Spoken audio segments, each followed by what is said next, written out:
Olá a todos, bom dia. É sempre um prazer poder falar com a nossa rede, falar com o pessoal da Defesa Civil dos municípios. Sejam todos bem-vindos ao 5º Seminário Estadual de Educação e Redução de Riscos e Desastres, IERD. Nessa manhã aqui nós temos a presença de vários convidados, entre eles o Eduardo Andrade, que vai falar um pouquinho para a gente também do trabalho do PDN daqui a pouco.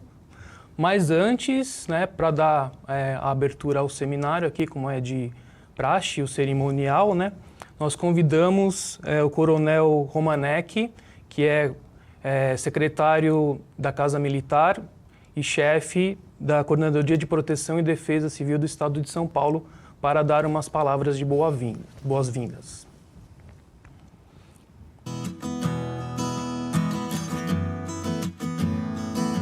Senhoras e senhores, bom dia. Sou o Coronel Romanek, secretário-chefe da Casa Militar e coordenador estadual de Proteção e Defesa Civil. Peço desculpas por minha ausência hoje, na abertura deste 5º Seminário Estadual para Redução de Riscos e Desastres, evento realizado por meio de uma importante parceria entre a Defesa Civil Estadual e a Secretaria Estadual da Educação. Estou muito feliz por poder me comunicar com os profissionais da Defesa Civil, da Educação Paulista, da Polícia Militar e do Corpo de Bombeiros, que contribuem diretamente para a prevenção de riscos e desastres em nossas escolas.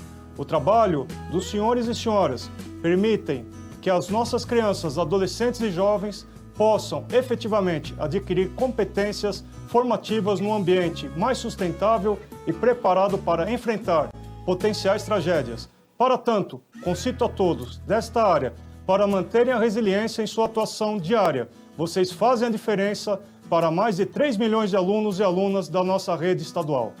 Hoje é dia de aprendizado, seja para conhecer nosso programa de prevenção de desastres naturais e riscos geológicos ou para trocar experiências sobre o programa Escola Mais Segura. Seja para se motivar com práticas inspiradoras da Diretoria de Ensino de Caraguatatuba ou da Escola Estadual Monsenhor Inácio Gioia. Lembre-se, hoje é dia de treinamento. Valorizo muito o momento que vocês vivenciarão daqui a pouco. O treinamento é a chave para o sucesso. Foco na missão. Excelente seminário a todos. Muito obrigado.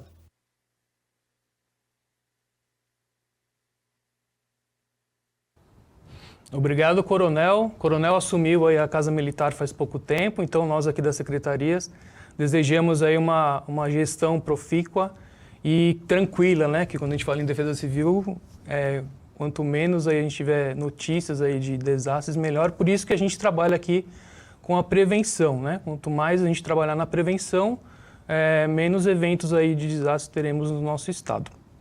Então agora eu vou fazer um pequeno histórico aqui, já que a gente está no 5º seminário na estadual de redução de riscos e desastres. Então gostaria de fazer uma pequena apresentação aqui.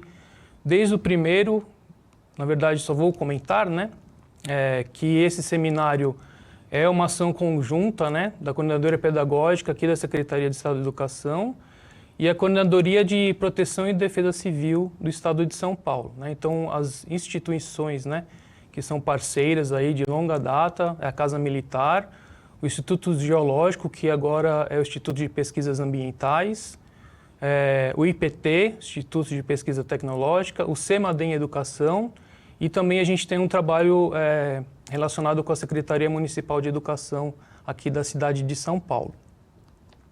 Bom, tudo começou, o seminário começou lá em 2016, lá no Palácio, onde a equipe de Geografia da COPED apresentou a relação que tinha do currículo, aquele currículo de 2008, qual era a relação que a temática aparecia no currículo e nos materiais da Secretaria. Por quê?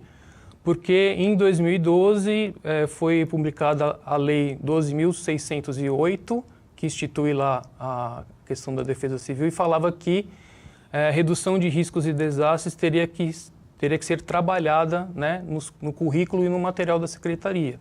Então, o que a gente apresentou nesse seminário foi essa relação, porque apesar do currículo ser de 2008, e a lei de 2012, mas a gente trabalhava, não existia a temática, redução de riscos e desastres, o nome explícito, mas a temática era trabalhada nos nossos materiais desde lá de 2008. Então, o primeiro seminário teve esse objetivo. E outro objetivo também desse primeiro seminário foi fazer uma troca de experiências, né, entre a Defesa Civil, os agentes de Defesa Civil dos municípios e os PCNPs, que também estavam aí no seminário, para conversar, para alinhar, né, ações locais lá da diretoria com os municípios. Isso deu muito certo, tanto é que nós estamos no 5º seminário mostrando ações de boas práticas, né? Depois, em 2017, a gente teve uma preparação para um fórum que aconteceu lá no Paraguai. Então, todo o Cone Sul apresentou trabalhos, né, sobre redução de riscos e desastres. O Paraguai tem ações muito interessantes, né? E aí, então, a gente foi convidado lá para apresentar ações aqui do Brasil, né? Então, o Estado de São Paulo foi representando o Brasil nessa ação do Cone Sul. Isso em 2017. Depois a gente teve o 2º Seminário Estadual de Redução de Riscos e Desastres e também nesse mesmo seminário a gente teve a oportunidade de ter a participação de pessoas de outros países. Por exemplo, o Paraguai teve uma palestra de uma professora lá do Ministério da Educação, né, o equivalente do Paraguai, que trabalha com redução de riscos e desastres, né? Nesse 2º seminário a gente já teve a oportunidade de apresentar boas práticas da nossa rede, tá? Então, ele foi transmitido, né, pela Rede do Saber para mais de 600 participantes, inclusive de todo o Cone Sul. Então a gente chamou também esse seminário, né, de primeiro seminário internacional de redução de riscos e desastres, né? Aí, em 2019, a gente teve o 3º seminário de educação e redução de riscos e desastres e o ponto alto aí desse seminário foi a questão de oficinas, né, que a gente fez com os PCNPs, né, junto com a Defesa Civil, com o IG, com o IPT, com o CEMADEM. Então, os professores, né, coordenadores dos núcleos pedagógicos, junto com os agentes de Defesa Civil, tiveram a oportunidade de pensar em eletivas, né, que tratassem da temática de redução de riscos e desastres. Então, na nossa rede, agora a gente tem algumas eletivas, né, algumas disciplinas eletivas que trabalham a temática mais diretamente. E o ano passado, né, de forma remota, a gente fez o 4º seminário estadual de Educação em Riscos e Desastres, né? A gente contou lá com 2 dias, né? Também um seminário muito importante. A gente conseguiu colocar vários exemplos aí, né, de boas práticas que acontecem na rede. E a gente está aqui no 5º seminário, né? De forma remota também, né? Mas o ano que vem a gente espera aí que as pessoas venham presencialmente, né? Então, porque o momento mais importante de um seminário qual é?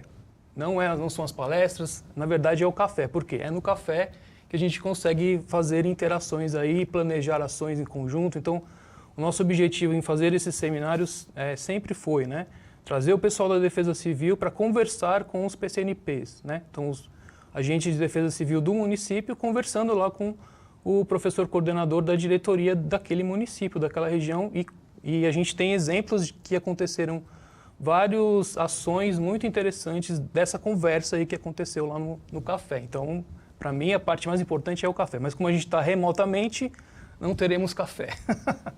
Né? Então, hoje a gente vai ter aí 2 momentos, né, de 2 painéis, na verdade, né? Então, o primeiro painel, eu já vou chamar aqui o Eduardo, né?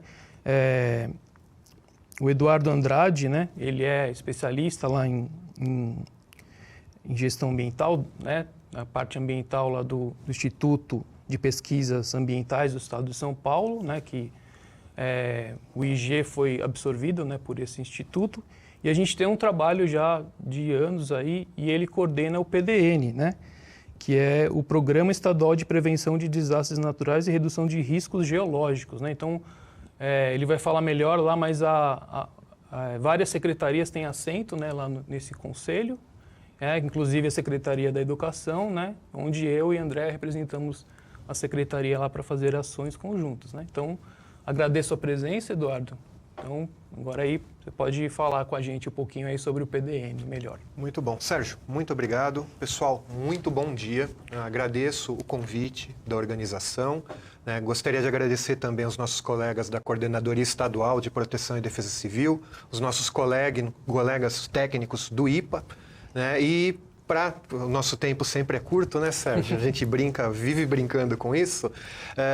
Começar falando rapidamente dessa atualização, Sérgio comentou. No meio do ano, o Instituto de Botânica, o Instituto Florestal e o Instituto Geológico foram fundidos e o governo criou o Instituto de Pesquisas Ambientais. Então, agora o Estado conta com 2 institutos de pesquisa fortes, na área de geociências. Um é o IPT, que fica na Secretaria de Desenvolvimento Econômico, e o IPA, Instituto de Pesquisas Ambientais, que tem as suas atividades na Secretaria de Infraestrutura e Meio Ambiente. O Sérgio comentou, eu não coordeno os trabalhos do PDN, eu faço parte da Secretaria Executiva.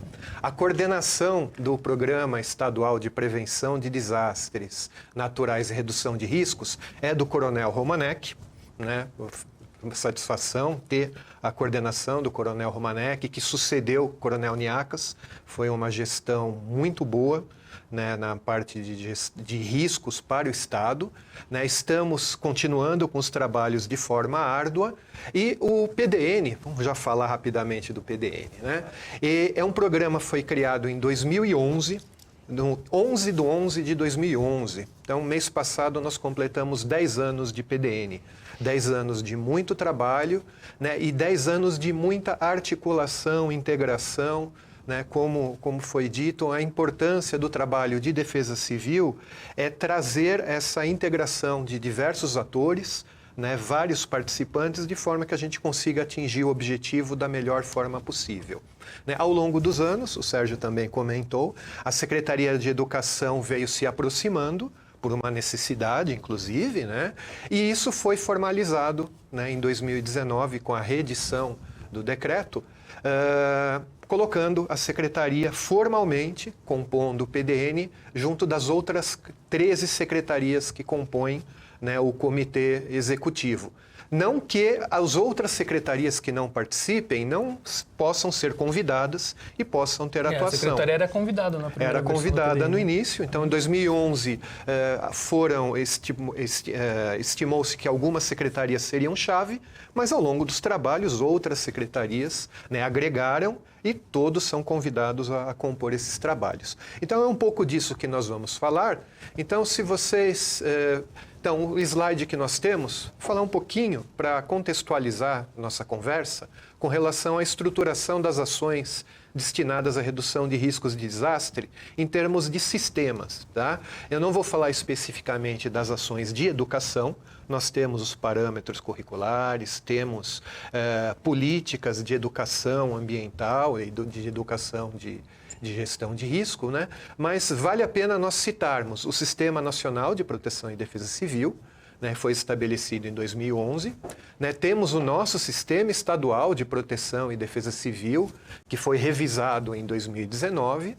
E nesse contexto dos sistemas, nós temos o Programa Estadual de Prevenção de Desastres Naturais e Redução de Riscos, que é um instrumento que pauta as nossas ações, que nos dão legitimidade para agir.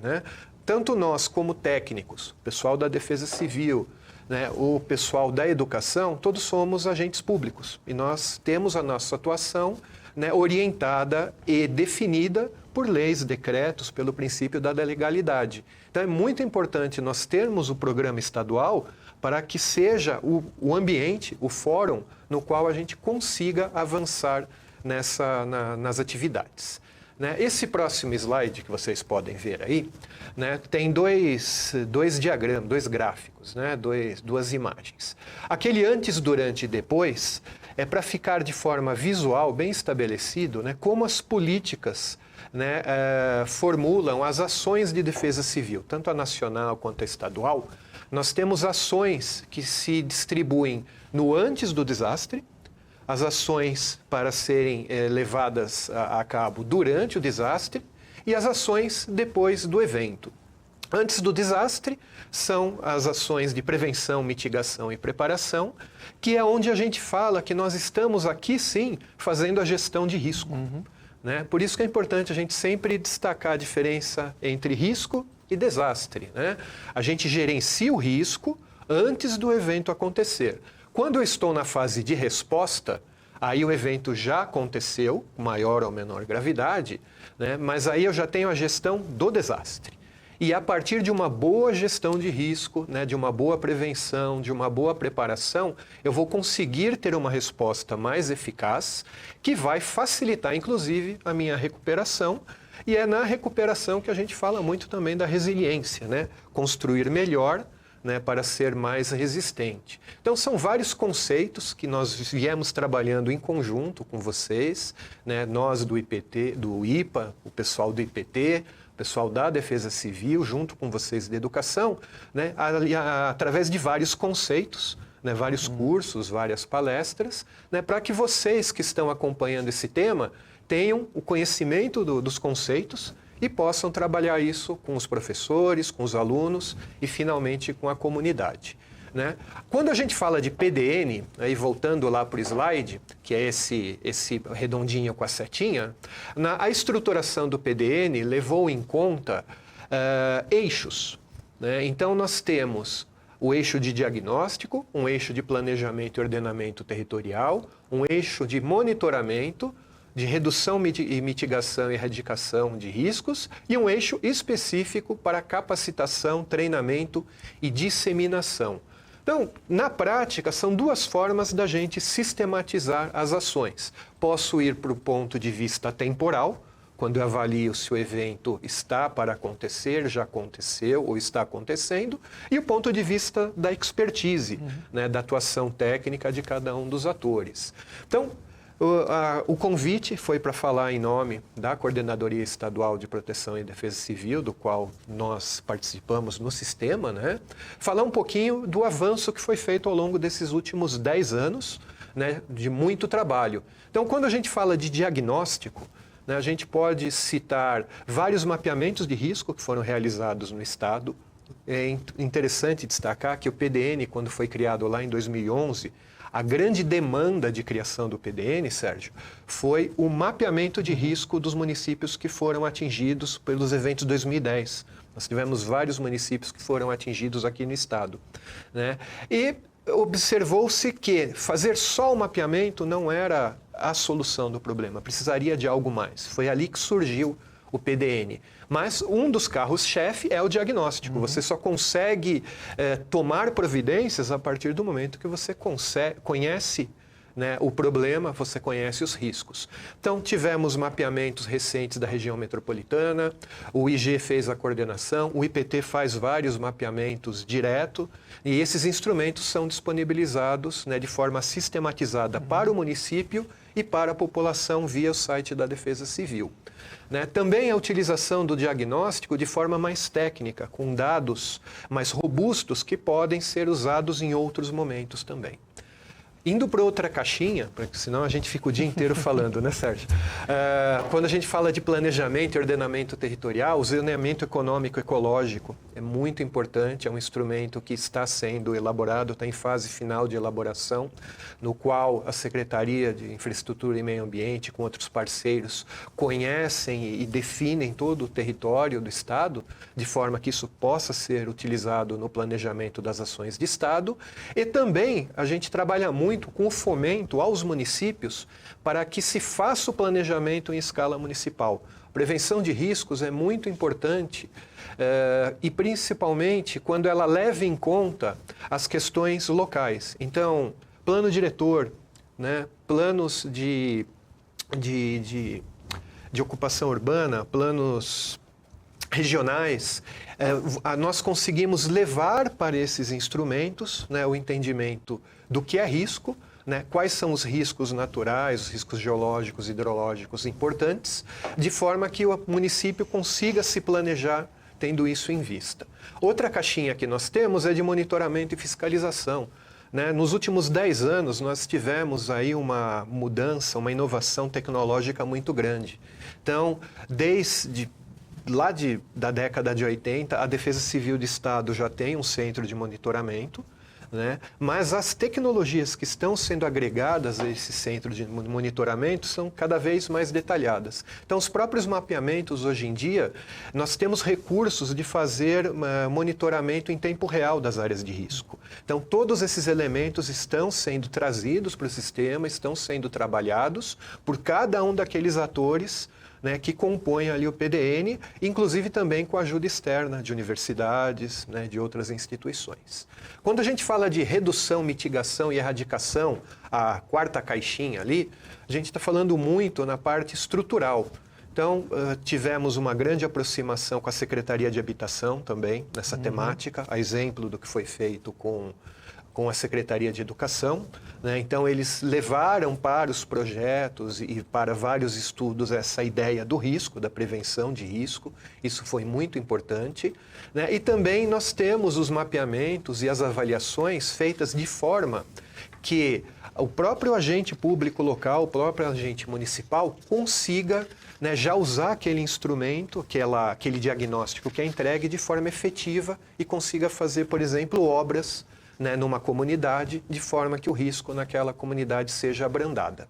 E por último, mas nunca, né, menos importante, todos os 5 eixos são complementares, e esse eixo aqui, ele acabou aparecendo por último, mas é legal porque a gente sempre pega o gancho e faz a brincadeira, é o da capacitação, treinamento e disseminação de conhecimento, que é o que nós estamos fazendo hoje. Então, os órgãos técnicos, o o IPA agora, né, o IPT, né, nós temos ações internas de educação, de ensino, de disseminação de conhecimento. A própria CIMA tem a Coordenadoria de Educação Ambiental, que faz a sua atividade também com esse objetivo, e vocês da Secretaria de Educação, né, que tem como função principal, né, trabalhar os temas, e esse é um dos temas, como o Sérgio falou, que veio compor a grade aí de forma taxativa, né? Ele já existia, agora de forma taxativa e explícita, né? É importante. Infelizmente, às vezes a gente precisa deixar a coisa bem explícita, né? Então, foram vários ganhos ao longo dessa década, nós temos muito a avançar ainda, né? Mas é um trabalho de formiguinha, né? Cada instituição tem o seu papel, a gente trabalha com afinco, e o PDN ele faz essa possibilidade de criar um ambiente, como o Sérgio falou, né? O ambiente de café, às vezes, para que a gente consiga conversar e as ideias surjam, a troca de ideias, os debates. Então, o seminário é muito importante, aquele momento de debate depois da mesa, que infelizmente com o online fica comprometido, né? E o cafezinho no corredor, esse, sem dúvida, é muito importante. Então, dando seguimento, é muito legal passar para vocês, esse material possivelmente vai ficar disponível, né? Alguns marcos legais, né, que pontuam a gestão de riscos.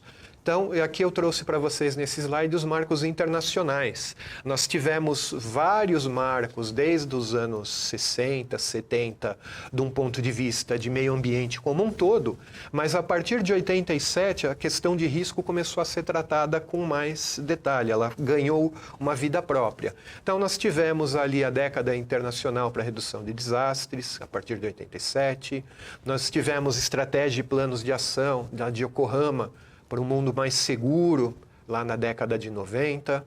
Tivemos o marco de Hyogo, na década de 2000.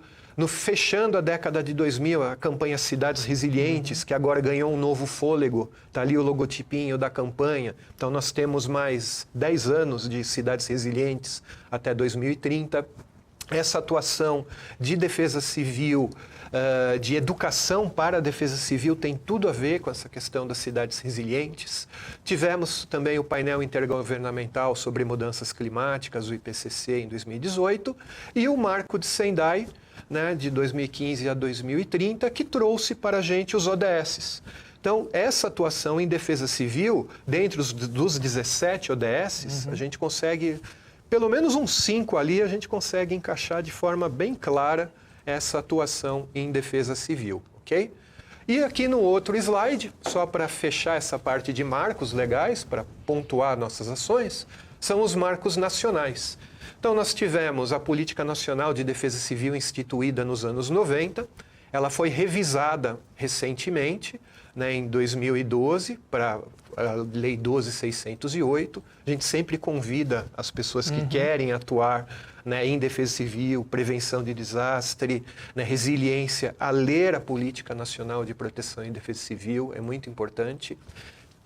Tivemos também a Política Estadual de Mudanças Climáticas, editada em 2009, que já trazia o problema da vulnerabilidade das populações expostas a riscos, e o nosso Programa Estadual de Prevenção de Desastres Naturais, de 11/11 de 2011.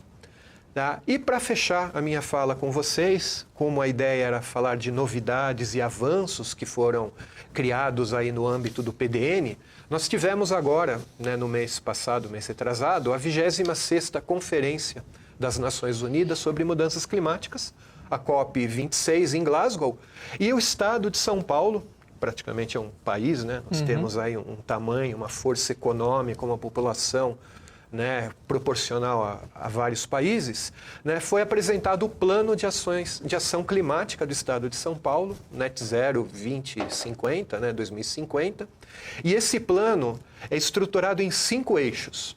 Então, passar rapidamente para vocês os eixos, para quem não conhece ainda, fica ali o QR Code para vocês poderem acessar na íntegra esse plano, no site da CIMA. Então, o primeiro deles é de eletrificação acelerada, levando em conta, né, todas as questões de matriz energética, de prevenção de danos ao ambiente, né? E sempre que a gente preserva o ambiente, né, de uma forma direta e às vezes indireta, a gente também reduz a ocorrência de desastres naturais. Então, tem uma sinergia muito grande entre todos os temas. No eixo 2, os combustíveis, chamaram combustíveis avançados, também levando em conta a questão de matriz energética. Eficiência sistêmica, muito interessante, né, fazer com que as coisas funcionem de forma eficiente, né, aproveitando bem a energia e os recursos. O 4, que está em destaque aí, resiliência e soluções baseadas na natureza. A nossa atuação vai entrar muito ali na resiliência. E, por fim, também não menos importante, né, finanças verdes e inovação. Então, dando um destaque para vocês, no eixo 4, eu trouxe para vocês um extratinho do que está no documento, né? Então, o que o eixo 4 faz? Ele traz para a gente ações que ampliam a capacidade de adaptação de sistemas humanos e naturais aos impactos das mudanças climáticas, estabelecendo marcos para os anos de 2022, 2025, 2030, 2040 e 2050. Tá? Todos os eixos fazem isso. Tá? Existem essas metas, né, de curto, médio e longo prazo. Nas do eixo 4, eu gostaria de destacar pelo menos 2 aqui para vocês, que é onde a questão de educação se encaixa, né? Então, uma das metas de curtíssimo prazo é utilizar a rede de universidades e escolas técnicas estaduais na capacitação e na busca de soluções. Isso já é feito, mas agora nós temos um instrumento, né, como o Sérgio colocou bem, agora está explícito, né, e é mais um documento legal para a gente se pautar, né? E por último, que é muito legal, isso que foi um trabalho, né, realmente de PDN, né, foi inserir esse item, fortalecer as ações educativas do Sistema Estadual de Proteção e Defesa Civil, destinadas ao aumento da resiliência de populações residentes em áreas de risco, buscando sua participação efetiva na prevenção, preparação e mitigação de riscos por meio da formação de núcleos comunitários de proteção e defesa civil. Tá? Então, pessoal, para fechar a minha fala, eu não estou cronometrando, tinha 15 minutos, tá dentro? Tá. Então tá bom. Eu estou te devendo tempo, né? Vez, não, mas é que esse aí eu não acho que eu nunca vou pegar de volta. Mas, pessoal, esse último item, ele fala dos NUPDECs. O que é o NUPDEC? É o Núcleo Comunitário de Proteção e Defesa Civil. Tá? Se vocês lerem a política nacional, A defesa civil é estruturada em vários níveis. Primeiro o nível da União, segundo o Estado, depois o município. E o último, e de novo, não menos importante, o mais importante ainda, é o da comunidade. É a comunidade organizada, a comunidade com percepção de risco, com conhecimento, para poder integrar o sistema de forma ativa. Né? Não só ficar recebendo informação ou receber assistência no resgate. Vem o lema da Defesa Civil, né? Que é meu fechamento lá, não dá spoiler. Não dá spoiler não, que eu coloquei esse slide aí com essa intenção. Tá? Então, quem é que passa informação para a comunidade, para as pessoas, né, poderem integrar esses núcleos e poderem atuar no sistema? É o sistema de educação, são os professores, somos nós técnicos quando fazemos o papel, né, de educadores, de professores, né, fazendo capacitação em qualquer nível, os gestores, para os técnicos e diretamente para a população. Então, fechando aqui o meu último slide, né, ainda bem que o Sérgio foi legal comigo, Defesa Civil somos todos nós. Tá? Esse aí é um lema, é um bordão que a gente usa bastante e é a realidade. Tá? Quando a gente fala de defesa civil, quando nós falamos de educação, para a Defesa Civil, nós estamos falando de cidadania. Tá? É a cidadania na sua mais pura forma.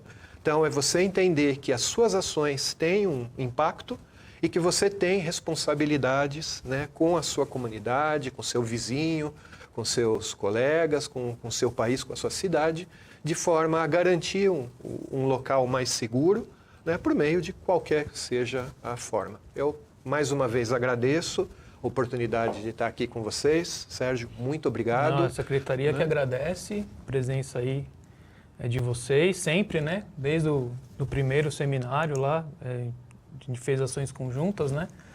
Em 2012 a gente fez uma série de videoconferências para inserir a temática, né? Então vocês estavam já desde o início lá com a gente. E é importante, né? Colocar essa temática aí, porque só quando a gente percebe os riscos, né, que a gente está sujeito, a gente consegue fazer uma prevenção, né? Então, por isso que também teve lá aquela trilha lá de formação, onde vocês trabalharam muito também a questão da percepção do risco. Né? Muito bom, muito bom. Então, a gente que agradece aí. É uma satisfação poder contribuir e a gente leva a sério a Defesa Civil, somos todos nós. Isso aí. Então, e juntos somos mais fortes. Né? Opa, tem essa também. Tem essa também. Bom, então, agora dando continuidade aqui ao nosso primeiro painel, né, a gente gostaria de apresentar lá ações, né, de exemplos, né, ações que a rede fez, né, como um exemplo inspirador aí para as outras escolas, para as outras diretorias, né. Então a gente vai ter agora o prazer de convidar aqui o pessoal para participar do painel, né, o pessoal lá da diretoria de Caraguá, né, que fizeram lá um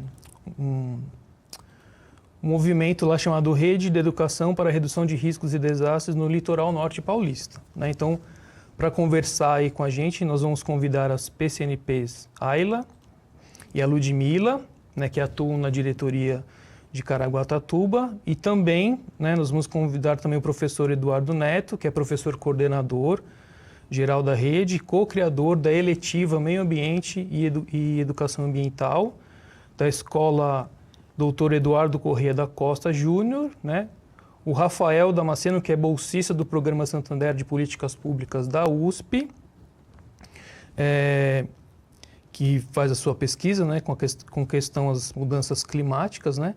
A Raquel, gestora ambiental formada pela USP, doutoranda também no programa, doutora em Geografia Física, né?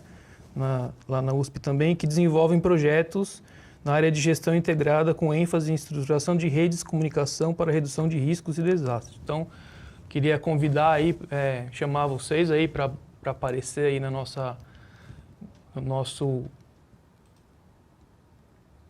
seminário. O pessoal está no Zoom, tá? Vocês abrem o microfone, que aí conforme vai abrindo o microfone, vocês vão aparecendo na tela. Ayla. Oi, bom dia. Bom dia. Todos e todas. Olá, bom dia a todos. Bom dia, pessoal, tudo bem? Olá, bom dia. Bom, a gente poderia começar com a Ayla e a Ludmila, né, apresentando aí o projeto da diretoria de ensino, e aí depois a gente conversa com o pessoal da escola. O que vocês acham?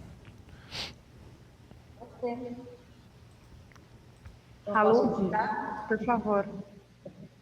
Então, vou começar. Olá, Sérgio, olá a todos os colegas das demais diretorias, professores, estudantes, quem está agora nos assistindo. Certo?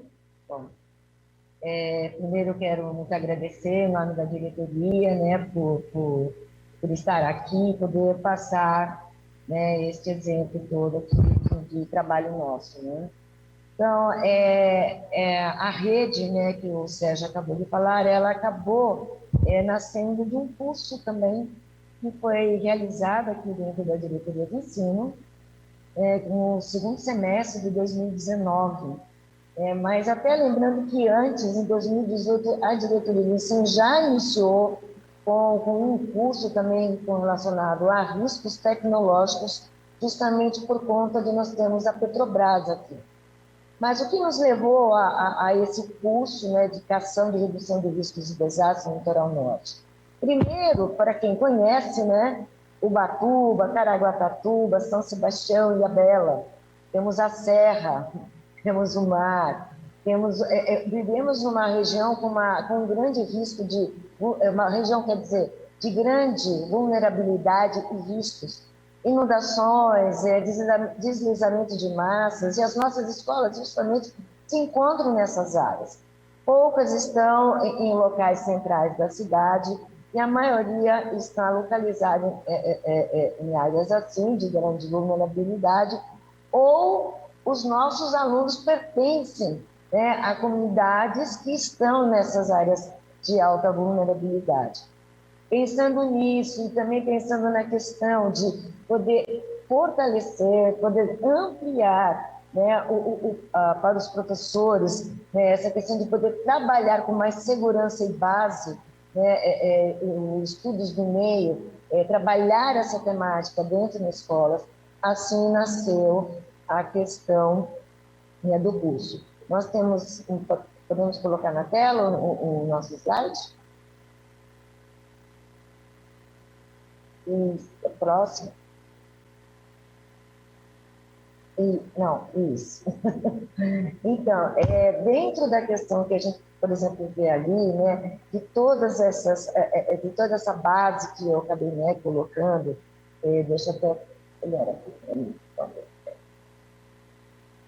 De articular esses conceitos, de temas indicados no currículo paulista e na BNCC, trazer esses conceitos de risco, perigo, vulnerabilidade, introdução ao sistema de informação geográfica, bom, enfim, tudo isso para quê? Para poder orientar os professores na elaboração de projetos pedagógicos sobre a educação de redução de riscos e desastres. E o mais importante de tudo isso é poder ampliar, dar oportunidade que possibilite troca de experiências e principalmente a formação de parcerias, né, e parceiros entre as escolas, né, e demais instituições que vocês vão ouvir agora dos demais colegas, ao qual eu passo a palavra agora para a Ayla. Aí. Bom dia de novo para todos e todas. Um prazer estar aqui.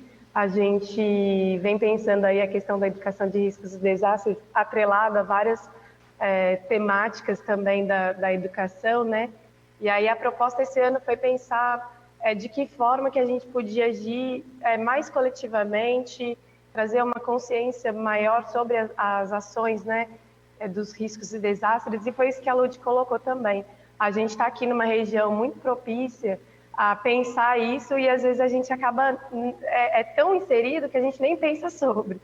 Então a proposta era realmente trazer uma consciência para os professores e de que forma que a gente pudesse levar isso também para os nossos estudantes de uma forma mais sucinta, e a fim de mapear, né, esse conhecimento. Aí, se puder subir o slide também, agradeço. Acho que está aí. Aí, bom, a gente pensou em duas frentes aí de trabalho, de proposta esse ano, né, mapeando aí o nosso litoral. A gente tem trabalha nas 4 cidades, né, que sofrem constantemente com uma série de ações, né. Tivemos aqui na cidade um histórico de catástrofe também. A gente tem uma série de questões que muitas vezes passa despercebido, ou a gente fala de maneira sem consciência, né, do que de fato isso significa para quem mora aqui. E é isso, né, a defesa civil somos todos nós, mas a gente precisa conhecer para então agir, né, de uma maneira mais eficiente. Então a gente partiu dessas propostas de fazer um trabalho no ATPC, né, com a pandemia, com essas mudanças todas. A gente teve a possibilidade de fazer os ATPCs, né, de forma quinzenal, com todos os professores de área. Então, foi muito positivo a forma como a gente conseguiu trabalhar algumas questões, algumas temáticas. E aí a gente trouxe essa possibilidade dentro das ciências humanas, junto com a ciência da natureza, para quebrar um pouco esse estereótipo também de que só uma disciplina pode falar sobre isso. Então, escola é coletivo, né? De uma forma que, como que nós, professores, podemos trabalhar isso em sala de aula. Então, a gente fez algumas aulas de trabalho pedagógico coletivo, trazendo o pessoal do ERD, da Geografia Ambiental e Crítica, alguns profissionais para falar sobre isso de uma forma mais enfática. Tivemos também a parceria, né, do Edu e da Raquel, que fizeram também, dando continuidade ao curso, né, e principalmente os meninos lá que estavam na ativa, né, o Rafael vai falar aí também daqui a pouco sobre isso. Então, a proposta que a gente pensou nos ATPCs de formação de professores era justamente trazer essa consciência interdisciplinar e essa consciência de que como que a gente vai chegar nesses estudantes. Então, a gente estava ainda num momento bastante delicado com os estudantes em casa, né? Metade na escola, metade em casa. Então, como que a gente vai trabalhar esse conhecimento de maneira efetiva? Aí a nossa proposta foi uma trilha de aprendizagem, que é um formato bem lúdico, bem de conceitos simples, mas que muitas vezes, como eu disse, a gente também não sabe, porque às vezes a gente tem que falar do óbvio, né? Que a gente vai para outro lugar e o que está ali, a obviedade, a gente esquece um pouco de falar sobre. Então, a trilha, ela tinha um formato bastante significativo, fácil, mas interativo, lúdico, e que qualquer pessoa pudesse trabalhar, qualquer professor pudesse responder também, os estudantes pudessem responder, a própria escola poderia também pegar esse material e trabalhar de forma coletiva dentro da gestão mesmo, trabalhar a percepção desses estudantes. E o que a nossa intenção era justamente promover essa ideia do protagonismo, né, da gente pensar de que forma a gente precisa pensar para soluções das realidades que a gente vive, né, trazendo esse mapeamento de percepção dos estudantes e dos profissionais da rede, né?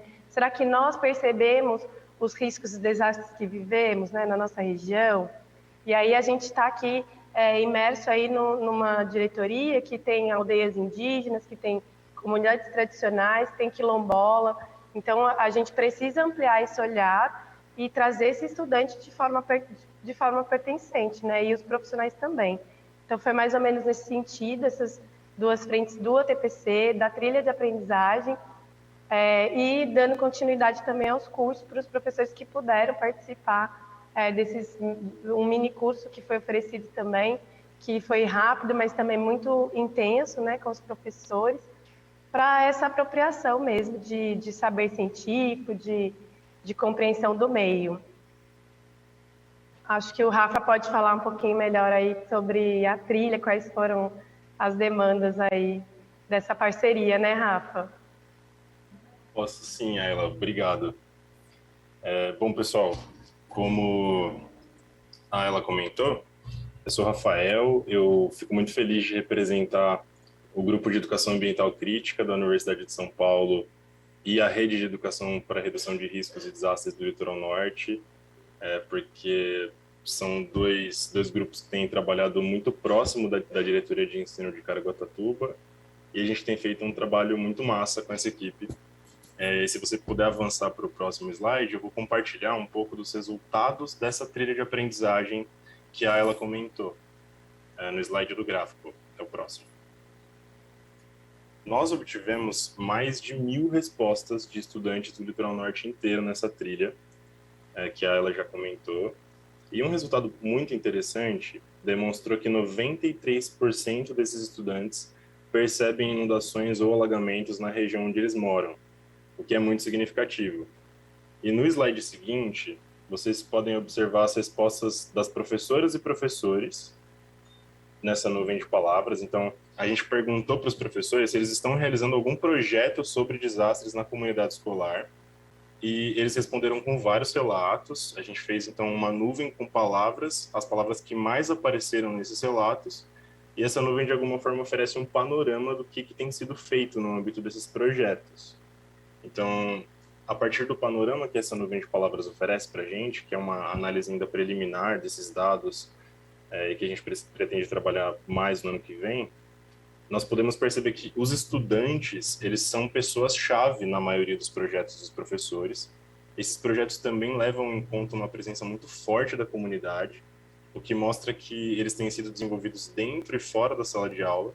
E essa abordagem conscientizadora, a palavra conscientização, que aparece grande na nuvem de palavras, ela aparece como a principal estratégia pedagógica utilizada pelos professores para mobilizar a comunidade em torno da redução de risco de desastres. E, em sua maioria, esses projetos, eles se ocupam daquelas palavras que estão ao redor ali, né?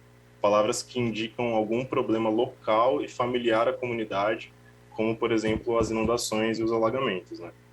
E esse resultado deixou a gente muito feliz, porque demonstra que as professoras e os professores da rede têm trabalhado de uma maneira contextualizada com aqueles desastres que são mais percebidos pelos estudantes e valorizando as questões da realidade local, o contexto socioambiental em que a comunidade escolar se encontra. Isso foi fantástico. Valorizando essa potencialidade do nosso time de professores, a equipe da diretoria de ensino de Caraguatatuba tem realizado essa triangulação, que também está no slide, entre a percepção dos docentes, a percepção dos estudantes e o planejamento e o trabalho pedagógico coletivo. Então, nesse espaço de discussão é que a gente tem tentado ampliar a participação dos professores para planejar essas atividades, inclusive para o ano que vem, de uma maneira bastante participativa e valorizando a autonomia das comunidades escolares. No próximo slide, eu faço um resumo, que no âmbito da rede de educação para redução de riscos e desastres, a gente tem se pautado em entender quais são, então, os desastres que afetam as comunidades escolares. Para isso, tem toda uma contribuição de outras instituições que fazem um mapeamento de risco para a gente, vulnerabilidade dessas comunidades.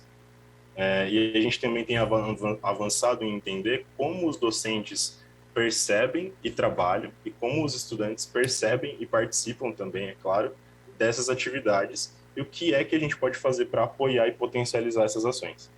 Então, no ano que vem, o Grupo de Educação Ambiental Crítica da USP, a rede, a gente vai manter essa parceria e trabalhar bem próximo para tentar apoiar essas iniciativas, pensando na leitura de mundo que a comunidade escolar está fazendo de si mesma.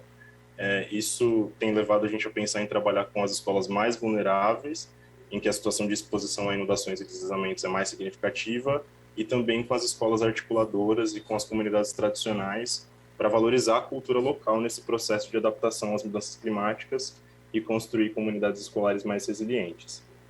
Então, eu passo a palavra agora para um relato de um professor, o Eduardo, que tem feito um projeto incrível, e acho que eu vou deixar ele contar para vocês sobre essa iniciativa aí. Muito massa. Obrigado.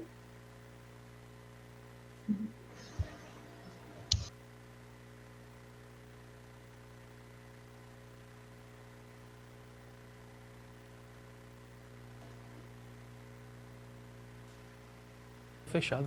Agora foi. Espero que vocês estejam... Isso. Está aberto agora? Microfone aberto? Me ouvem? Ok. Bom dia. Obrigado, Rafael, pelas palavras. Vamos falar um pouquinho aqui sobre esse histórico de ações da escola.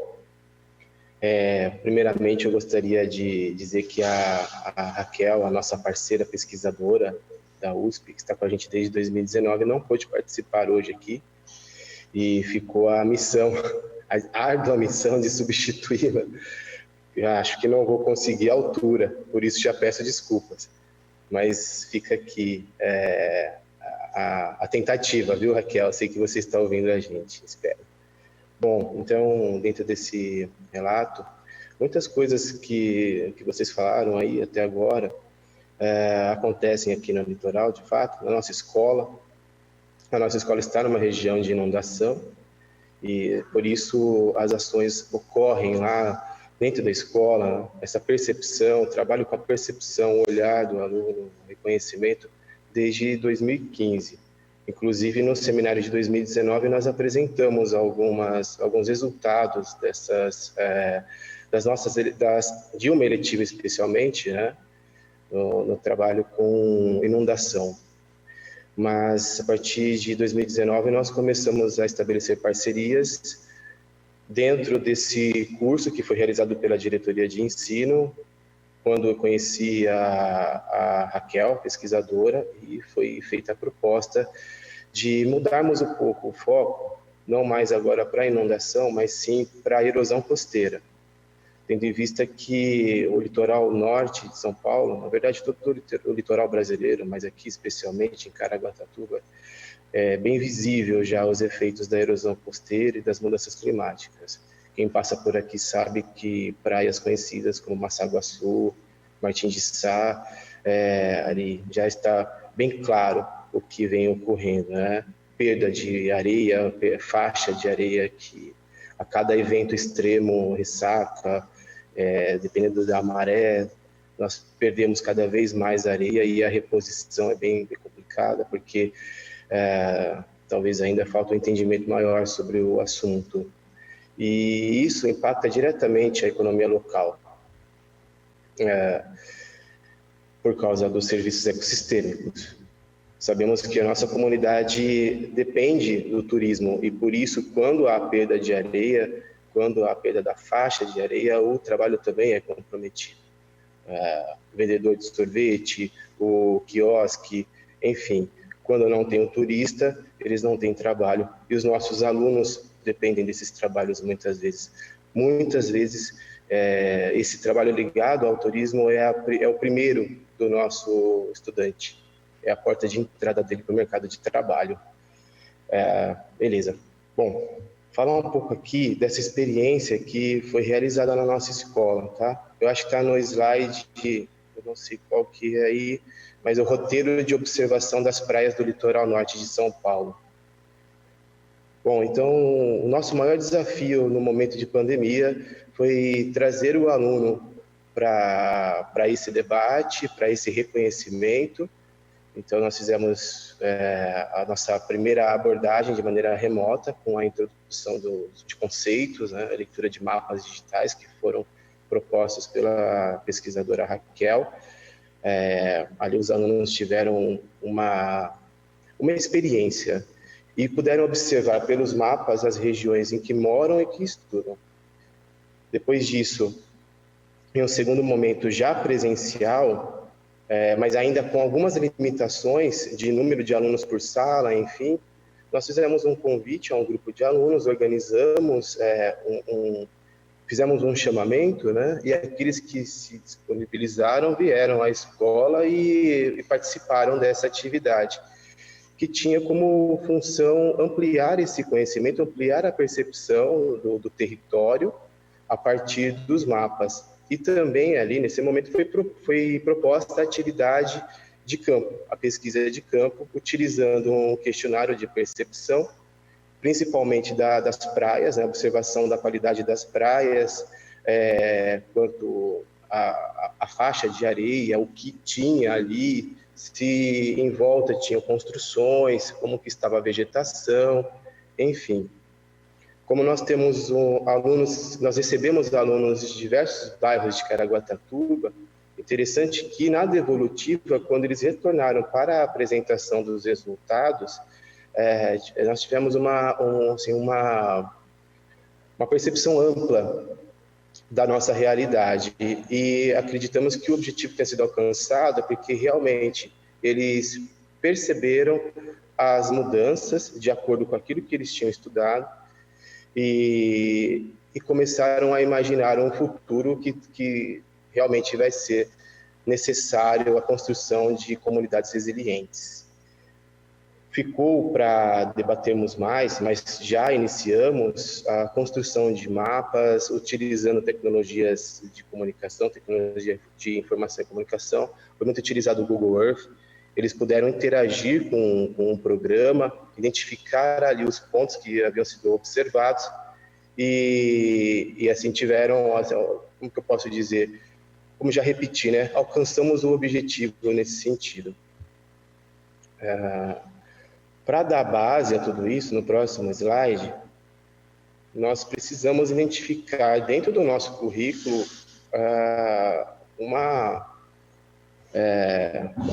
como dizer assim,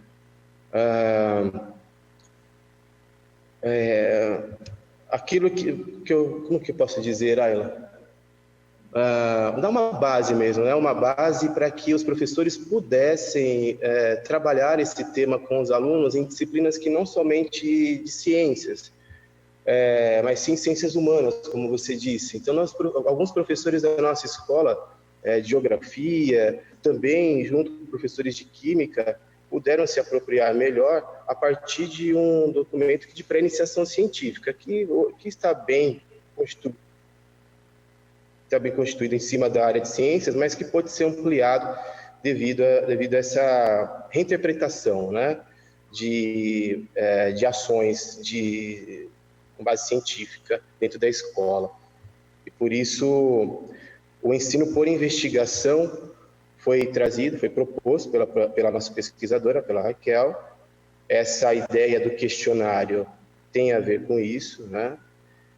O aluno em si poder observar e trazer os resultados para uma discussão maior dentro da sala de aula. A partir disso aí também nasceu a outra reunião que nós tivemos com os professores, quando nós ampliamos e propomos a outras escolas essa metodologia. Bom, para terminar, eu gostaria de dizer que um outro encontro, em 2019, ficou como proposta trabalhar com as eletivas. E agora nós temos os itinerários formativos, nós temos as unidades curriculares, e quem sabe no futuro, nesses espaços também, podemos utilizar esses espaços, esses momentos na escola, dentro do novo ensino médio, para também desenvolver ações de ERRD. É isso. Obrigado.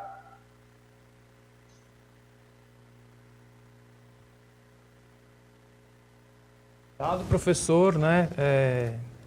A gente está fazendo os itinerários formativos e uma das componentes, né, de um percurso aí, a gente colocou um componente chamado redução de riscos e desastres, né? Então, uma proposta que a equipe fez justamente para trabalhar a temática de uma maneira explícita, né? Então, agora a gente vai fazer uma interação, né? Se o pessoal tiver perguntas aí para mandar, vocês mandem aí no chat que a gente tenta responder e fazer uma pergunta para o pessoal, tá bom? 2 minutinhos aí para fazer essa interação.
Bom, estamos de volta aqui.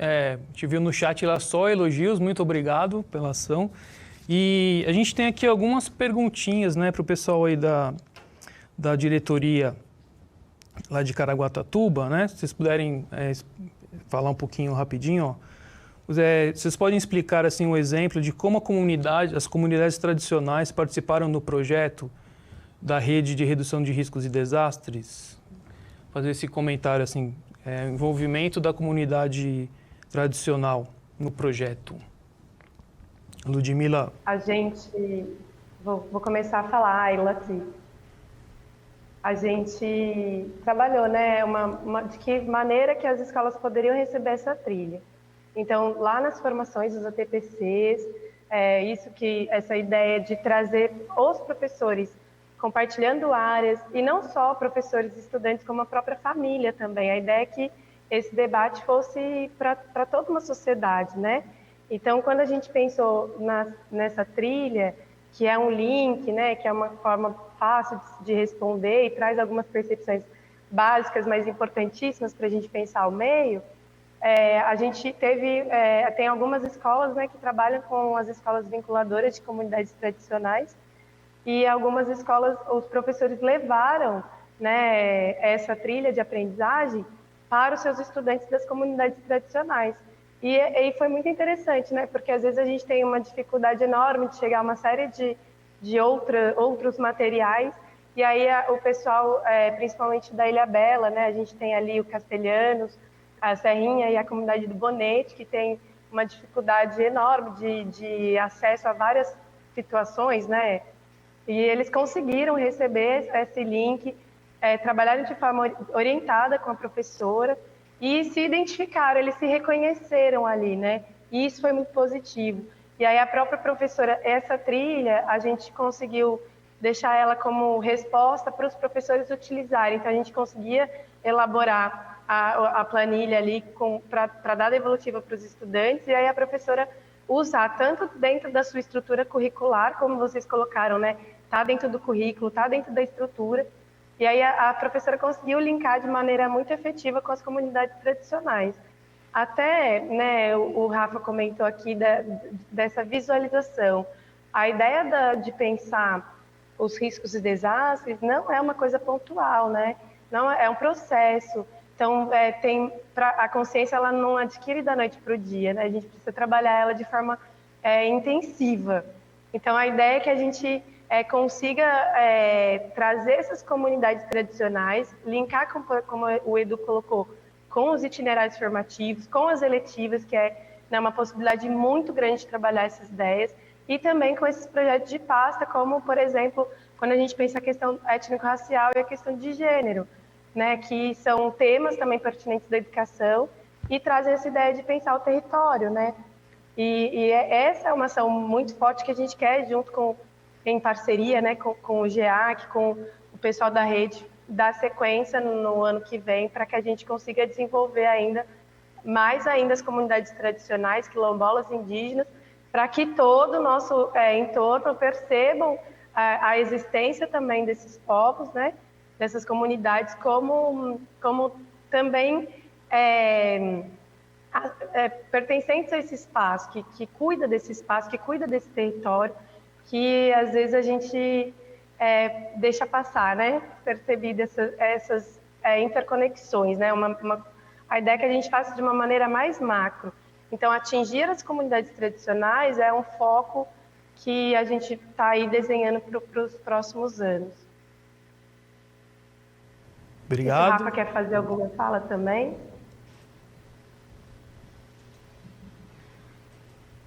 A gente queria saber da escola como foi a questão lá do trabalho de campo, assim, um pouquinho, como foi a coleta de dados, quantos dias demorou esses dados para coletar. Se o pessoal da escola puder falar aí rapidinho, a gente agradece. Sim. Bom, como eu disse, esse trabalho foi dividido em 2 etapas. A primeira etapa online, com os alunos ainda em ensino remoto, e depois com a ação mesmo, né, a pesquisa de campo. Os alunos tiveram uma semana para coletarem dados, cada um perto da sua residência ou perto de um local que passe com frequência, né, que passava com frequência, o aluno pôde responder essas questões em loco e depois, no terceiro momento, trazer os resultados da observação. Essa proposta também o aluno tinha que cumprir alguns requisitos de segurança, como, por exemplo, o uso de máscara, ir sozinho, não fazer esse trabalho em grupo, somente individual. Poderia entrevistar pessoas, mas com distanciamento. Essa instrução também foi feita, né? E depois, com esses dados em mãos, nós construímos mapas. Foi aí que houve uma interação maior também. Na nossa escola tem uma lousa digital, eles puderam acompanhar isso interativamente, então foi bem interessante. Realmente.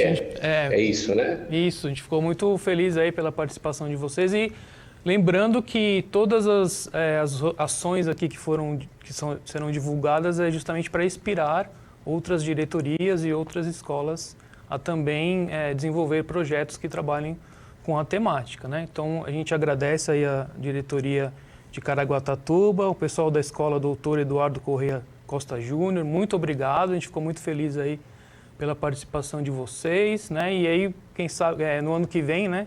Quando a gente fizer um seminário, o sexto seminário, vocês estejam aqui presencialmente, tá? Então, a gente vai encerrar esse primeiro painel e vamos começar agora o segundo painel aqui do nosso evento, né? Que vai tratar, né? A gente vai bater um papo aqui sobre o programa Escola Mais Segura em RRD. E para isso acontecer, a gente vai convidar o Flávio Azevedo, do programa Melhoria de Convivência e Proteção Escolar, o Conviva, e líder do programa Escola Mais Segura, e o Tenente Lourençon, lá da Defesa Civil. E depois a gente vai conversar com a Gisele Teles, da IFAP, que já está aqui ao meu lado, e também a Mariana Lemitz, da COPED, da Coordenadoria de Gestão da Educação, da equipe curricular de Geografia, minha companheira lá. Então, para dar início a esse bate-papo, a gente convida o Flávio para falar um pouquinho sobre o programa Escola Mais Segura. Tudo bem, Flávio? Olá, bom dia, tudo bom? Obrigado pelo convite, eu fico muito honrado de estar participando do 5º seminário. Eu vou falar aqui no sentido de um bate-papo com as outras equipes que fizeram parte desse projeto. Foi a Defesa Civil, a COPED e também a EFAP, ou seja, a orquestração desse projeto foi sensacional. O Escola Mais Segura, ele surge, assim como o Conviva, de uma tragédia, né? Ele surge da Raul Brasil e a partir desse episódio triste na educação, foi construído o Conviva, né, que trabalha com acolhimento e com convivência. À frente do GISPEC, temos o Capitão William, que é o nosso gabinete integrado de proteção escolar, e temos também dentro do Conviva o Escola Mais Segura. O Escola Mais Segura, ele trabalha muito na parte de prevenção e nessa parte de formação para a redução de riscos, desastres e na questão de segurança. Por exemplo, o Escola Mais Segura, ele está diretamente ligado ao espelhamento das câmeras em todo o estado de São Paulo. Praticamente 97% de nossas escolas possuem sistema de câmeras. E diversas ações aconteceram até que foi criado o programa Escola Mais Segura em RRD. Ou seja, o que o Sérgio estava falando aí, a questão do café. Nós tomamos muito café, o Eduardo, eu, o Gramani, o Lourençon. Por quê? A Defesa Civil, ela tem um projeto com a Secretaria da Educação já há bastante tempo. E a Defesa Civil tinha um projeto antes conosco, que era o game, e esse game precisava ser atualizado. Então, a gente já havia tido diversas conversas no sentido de fazer uma nova ação junto da Secretaria da Educação com a Defesa Civil. E devido a uma provocação da ONU, as cidades resilientes, A Defesa Civil nos chamou, o que foi muito bom, e o Programa Escola Mais Segura, o Convívio, abraçou o projeto juntamente com a Coped. E em que sentido? A Coped, a Andréia, maravilhosamente bem, o Sérgio, a Mariana, a Milena e todos os outros que fizeram parte do projeto, assim como os parceiros externos, o Semadem, o próprio Eduardo, que está aí presente, o Gramani e diversos outros, abraçaram o projeto, e nós desenvolvemos esse projeto ao longo dos últimos meses, e foi um projeto bastante interessante e um projeto assim que me dá muito orgulho. Eu tenho apenas 5 minutos para falar, mas eu não vou ficar entrando em detalhes do projeto, porque nós vamos ter uma fala logo aqui em seguida do Lourençon, do Tenente Lourençon, e ele vai pegar muitos desses aspectos que eu estou falando aqui, da nossa pirâmide, da questão dos protocolos de segurança, da questão dos sistemas de alerta e também da questão do aprender, que foram essas 16 trilhas formativas que nós fizemos. Foi um trabalho incrível, mas também foi um trabalho hercúleo, porque nós tivemos o quê? Pouco tempo. E ao longo desses meses, nós criamos 2 GTs. Nós tínhamos um GT geral, semanal, que a gente brinca que era o grupão, e nós tínhamos um GT específico para desenvolver cada uma dessas trilhas, né, que foram feitas ao longo desses meses aí. Se vocês puderem mostrar, nós fizemos aí, tem aí 4 slides que a gente colocou. Por gentileza, se puder colocar no ar, né? O primeiro slide fala um pouco dessa criação do Escola Mais Segura, que eu falei para vocês. O segundo slide, por gentileza, podem mostrar. Aí foram as ações que nortearam o Programa Escola Mais Segura, ou seja, as reuniões, as entregas que foram feitas ao longo, desde a criação do Conviva e do Programa Escola Mais Segura, né? Então, nós tivemos a entrega do protocolo de proteção à vida, feito pelo Corpo de Bombeiros, aí nós temos o Coronel Luciano entregando para o nosso secretário. Nós tivemos uma reunião no Palácio, aí que vocês podem ver abaixo, né? Que foi o start, foi o início do Programa Escola Mais Segura em Educação para R e RD. Vocês podem passar para o próximo slide, por gentileza? E no próximo slide é aquilo que eu estava falando para vocês, né? Nós tivemos o quê? 16 trilhas formativas que foram divididas entre trilhas formativas para profissionais e trilhas formativas para estudantes, ou seja, 8 para cada. Nós tivemos a preocupação de fazer o quê? Primeiro, a trilha formativa para os profissionais e logo em seguida a trilha formativa para os estudantes. Provavelmente aí a Mariana vai trabalhar muito bem isso, assim como a Gisele, que já estão aí para o nosso bate-papo falar sobre isso. A pirâmide que eu falei para vocês aí, né? Nós temos o protocolo de proteção à vida, o alerta sobre riscos e desastres e a educação em redução de riscos e desastres, que provavelmente o Tenente Lourençon vai esmiuçar isso daí, né? A questão de alertar, a questão de ensinar e a própria questão do protocolo. Na verdade, nós começamos pelos protocolos, quando surgiu o Convive e quando surgiu o Programa Escola Mais Segura. Mas daí a gente agora começou a fazer essa formação.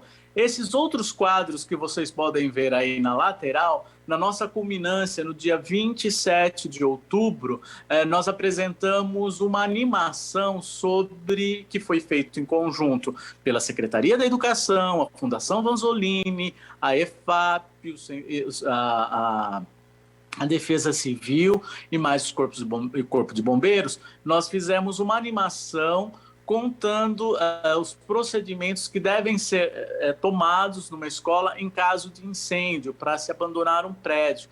Então, esse projeto muito me orgulha e é um projeto que eu acredito que teve uma boa adesão de toda a rede e os resultados a gente vai poder ver aí esmiuçado, tanto na fala do Tenente Lourençon, quanto na fala da Gisele e também na fala da Mariana, né? E uma das preocupações que nós tínhamos, aí se vocês puderem voltar ao slide, eu agradeço. Quando a gente fez a construção, não, é o que eu estava, o da pirâmide, o terceiro slide, esse. Quando nós fizemos a aproximação com a Coped, com a EFAP, na construção dessas trilhas, nós queríamos levar em conta, tinha que estar presente o quê? A questão da Agenda 2030, os ODS, o tema contemporâneo e transversal e o currículo paulista, ou seja, e a Coped fez isso maravilhosamente bem, juntamente com a EFAP, que a gente vai poder ver agora aí, tanto na fala da Gisele, quanto na fala da Mariana. Eu acho que eu já estou estourando os meus 5 minutos, eu passo a palavra para o Tenente Lourençon, mas eu estou aqui. Obrigado.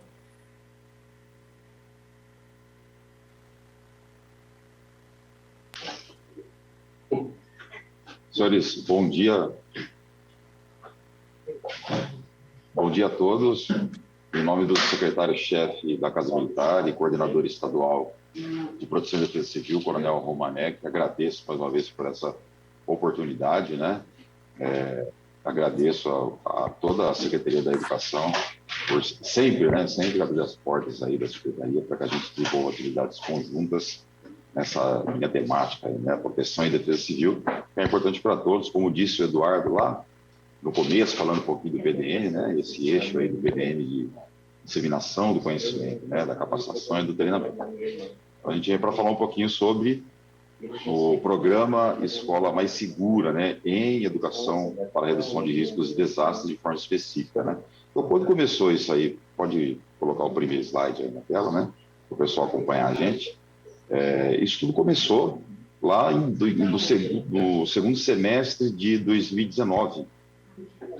O programa Escola Mais Segura foi lançado aí pelas secretarias da Educação e da Segurança Pública, e com a finalidade de melhorar as condições de segurança das escolas do Estado. E o foco específico, né, desenvolvido era os riscos sociais. O que são os riscos sociais? Esses que são relacionados com o ilícito, com o crime, né? Como, por exemplo, aí, o terrorismo, o tráfico de drogas, aumento de índices criminais, dentre outros. Naquele momento ainda, no segundo semestre de 2019, pode passar para o segundo slide, nós fomos convidados aqui, a Defesa Civil do Estado, foi convidada a participar desse processo na elaboração do protocolo de proteção à vida, né?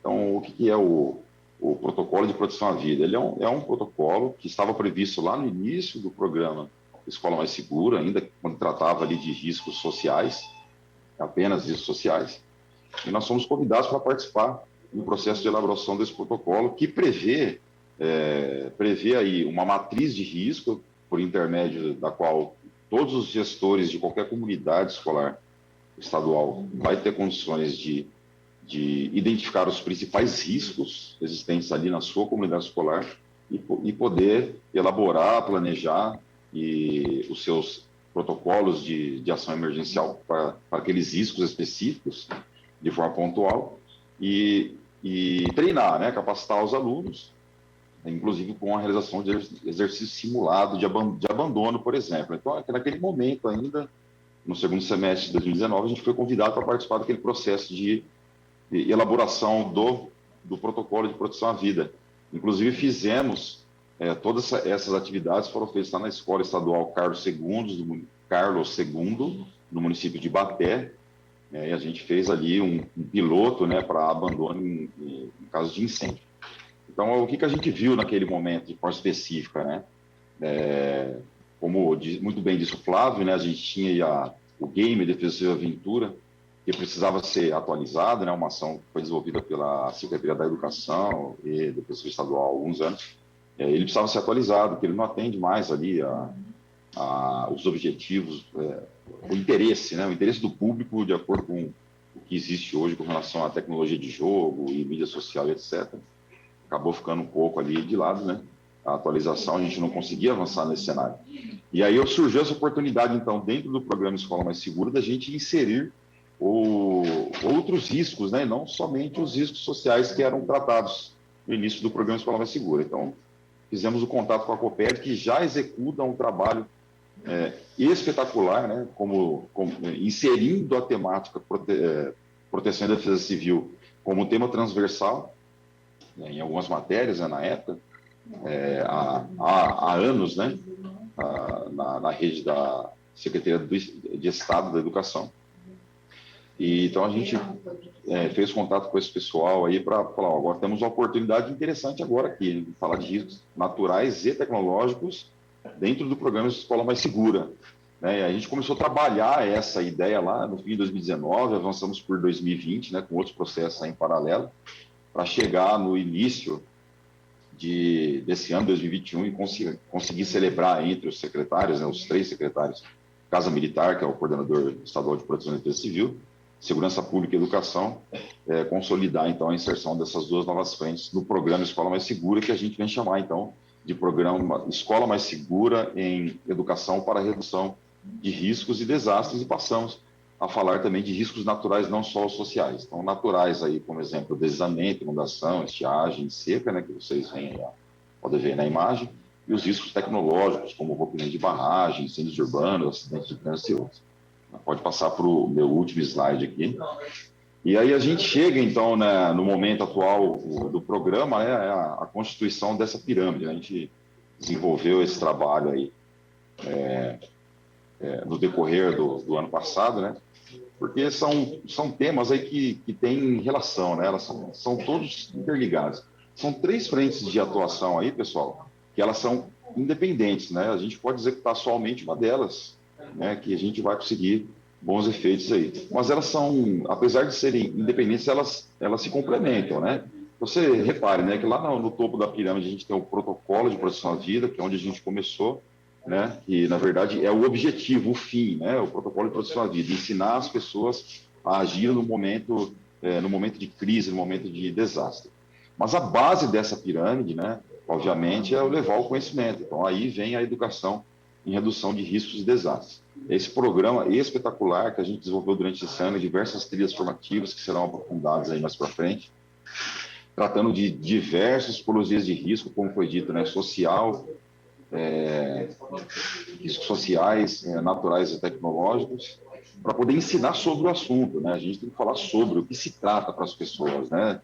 Melhorar a cultura de percepção de risco. Um segundo momento, então, no meio da nossa pirâmide está um alerta, né? A gente percebeu a possibilidade de encaminhar notificações da Defesa Civil do Estado pelo aplicativo Centro de Mídias, né? Passa a capilaridade, a quantidade de pessoas que estão conectadas ali diariamente.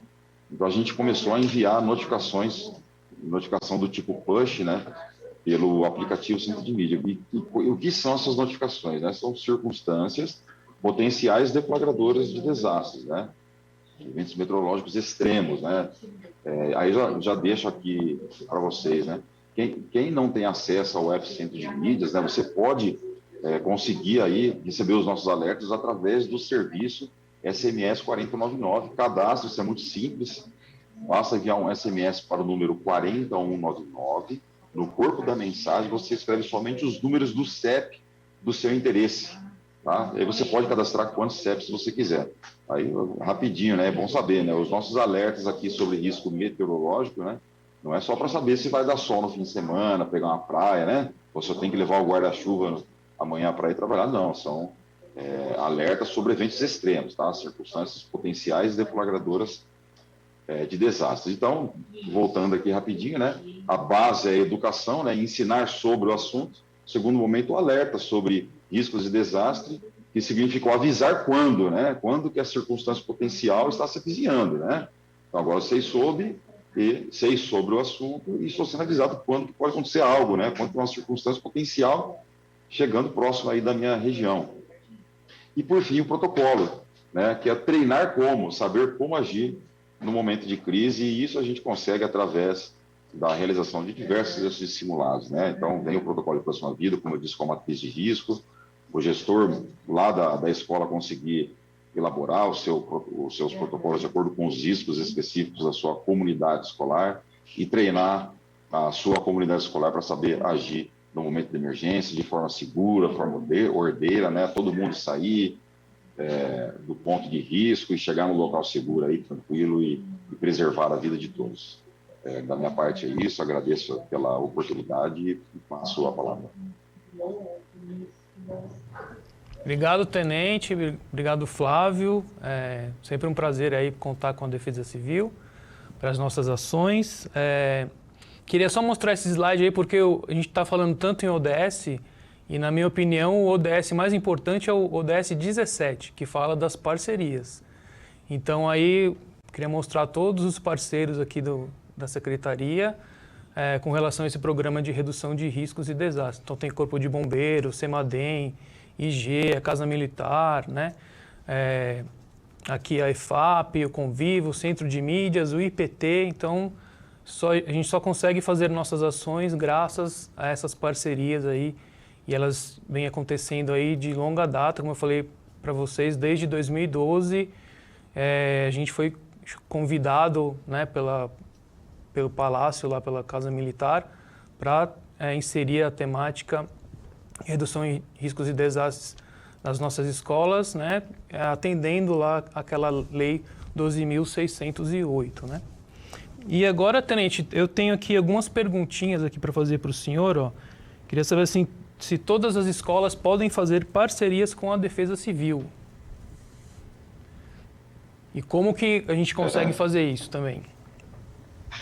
Sim, pode fazer parceria sim, né? A gente fomenta, inclusive, esse tipo de atividade, ela é decorrente da Política Nacional de Proteção de Defesa Civil, do Sistema Estadual de Proteção de Defesa Civil, dos sistemas municipais de proteção de defesa civil, como que as atividades de proteção e defesa civil devem ser executadas, né? Eu sempre digo aí no início das nossas palestras, nossos cursos, né, a importância do entendimento de desenvolver de forma sistêmica essas atividades. O que a PNPDEC diz, né, a Política Nacional de Proteção de Defesa Civil, instituída pela Lei 12.608 de 2012, é que a competência da realização dessas atividades, então, pessoal, ó, não estamos falando do órgão de defesa civil de forma específica, né?